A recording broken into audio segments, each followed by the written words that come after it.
Trump administration even admitted that they deported him by mistake, but they won't bring him back. They refuse to bring him back. They won't even let him come back. They're ignoring the Supreme Court that voted unanimously against them on this. Only Trump could lose a case 9-0 at the Supreme Court and still act like he's winning. That's not leadership. That's a toddler with executive power. They admitted they messed up. They got called out, and still they go, nope. You know it's bad when even the most conservative judges look at you like, sir, you're embarrassing the Constitution. At this point, the only court Trump listens to is courtside at Mar-a-Lago. President Trump has been doing an extreme makeover of the White House. Everything's gold now. Look at this room. It's all gold. The press secretary called it the golden office for the golden age, which is quite a spin. And for such an anti-DEI kind of guy, you wouldn't think he'd have the same taste as Liberace, but he does. That's actually their gold, all gold. Look at that look. You've never been able to match gold with gold paint. That's why it's gold. Who needs unity or diplomacy when you've got 24-karat walls? Trump's vision of America's future? Vegas, but tackier. He has reportedly been redecorating with help from his, quote, gold guy, which I don't know what kind of a person has a gold guy. I don't know who. Maybe we elected Adam Sandler from Uncut Gems. Trump's gold guy is a cabinet maker named John Eichhardt. He lives in South Florida, and he's worked on similar projects for Trump down there. He's the one who child-proofed the outlets at Mar-a-Lago when Eric wouldn't stop sticking forks into them. Every president needs a chief of staff. Trump just needed a chief of gold, and maybe a helmet for Eric. We scoured the internet. This is the only image of John Eichhardt we could find. It appears to be him on maybe a vinyl recliner, taking a very poorly framed selfie. Just from that photo alone, I could definitely see him working for Trump. Trump found him after he worked on some other high-profile projects. I guess he worked on Kim Jong-un's War Museum, Saddam Hussein's arsenal, Gaddafi's couch. He worked at the Cheesecake Factory in Boca Raton. And he did famously Flavor Flav's teeth are his. Only Trump could find a guy whose resume reads like a travel brochure for authoritarian bling. If it glitters, it's not gold. It's iCard. The prices that Donald Trump promised to bring down on day one are still going up. You know the store Dollar Tree, where everything cost $1? Because of inflation, Dollar Tree had to raise their prices to $1.25. And now because of these big, beautiful tariffs, they're reportedly planning to raise prices again, which is a problem because the store is called Dollar Tree. When I win, I will immediately bring prices down starting on day one. That ain't true. That's what you just saw. Since day one of Donald Trump's presidency, prices are up, not down. Trump's economy is so strong, even dollar stores can't stay cheap. From $1 to $1 plus tax, tariff, and trauma.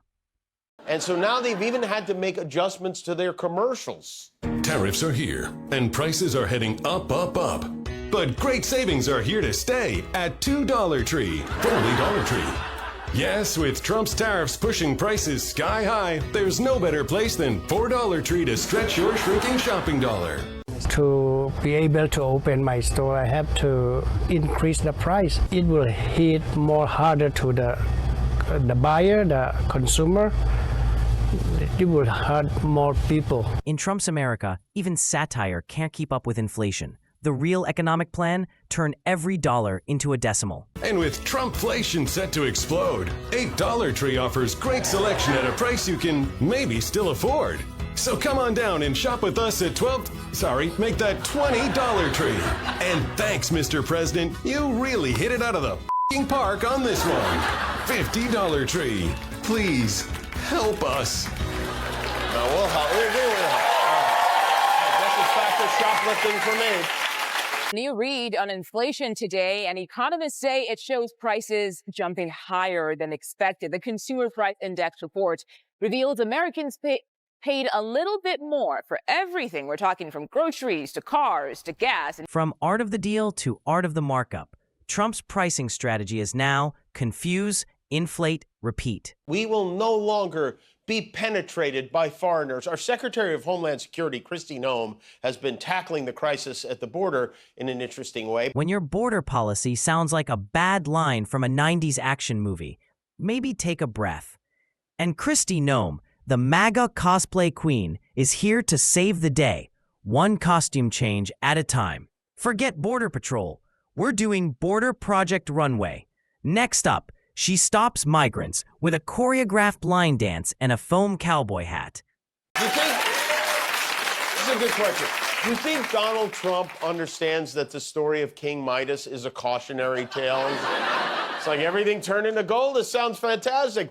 Well, no, but then he touched his wife and kids and they turned into gold also. He's like, even better.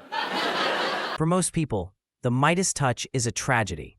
For Trump, it's interior design inspiration. This White House is running like a well-soiled machine. Remember when the FBI announced that their agents were working around the clock to release those unredacted Jeffrey Epstein files?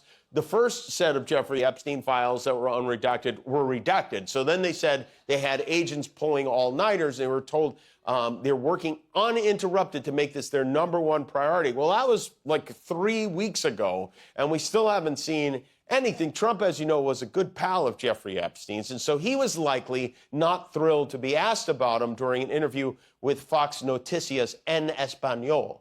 I think tomorrow, the personal information of victims. Other than that, I think tomorrow, Jesse, breaking news right now, you're going to see some Epstein information being released by my office. 3 weeks of priority review, and all we got was a blackout. Trump may have dodged the Epstein question, but the silence is screaming.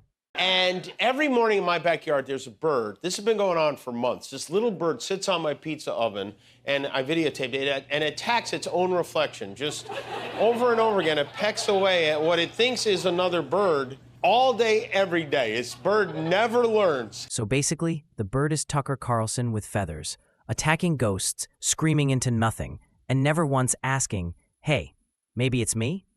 We've all got our reflections to punch, but only some of us build entire political movements around them. At least the bird isn't trying to pass voter ID laws. Which we haven't even announced yet. I guess I'm announcing it to you. Why not, Rachel? Here it is. The only thing I haven't determined is what are we going to do? We're going to give him a stipend. We're going to give him some money and a plane ticket. Ah, yes, Trump's latest innovation, paying immigrants to leave like it's some kind of MAGA Airlines loyalty program. Thanks for visiting America. Here's a stipend and a window seat back to chaos. At this point, the immigration system is less policy and more punchline. And who needs borders when you can just Venmo deportation? They will fly you out of the country and then bring you back. Who came up with this plan? Spirit Airlines? So Trump's immigration policy is now a round-trip package deal. Deport first, re-import later. Brought to you by the fine folks at Spirit Airlines. It's like border control meets frequent flyer miles, except no one gets upgraded and everyone gets played. Next up, ICE offering Sky Miles for every self-deport. Trump got a visit from the Prime Minister of Italy today. He had them bring in lunch from the Olive Garden to make her feel at home. Prime Minister Giorgia Meloni flew in to try to talk some sense into him on behalf of the EU. They had a joint press conference, as Trump likes to do with other world leaders, where he turned the focus to immigration and showed off his vast knowledge of other lands. I hope that Europe is going to be great again. Europe is going through a lot of problems, and a lot of it's having to do with immigration. And I'm not a big fan of Europe and what they've done with immigration at all. And I think they got to get smart because Europe is being very badly hurt by what they've done with immigration. Now, I'll say this, that the Prime Minister has taken a very tough stand on immigration. When Europe sends its leaders, they're not sending their best because they're sent to Trump. From Olive Garden diplomacy to joint press comedy, it's always a one-man show. You know, they released jails, Georgia, from all over the world. They released them, not just South America, all over the world, the Congo and Africa. Many, many people come from the Congo. I don't know what that is, but they came from the Congo.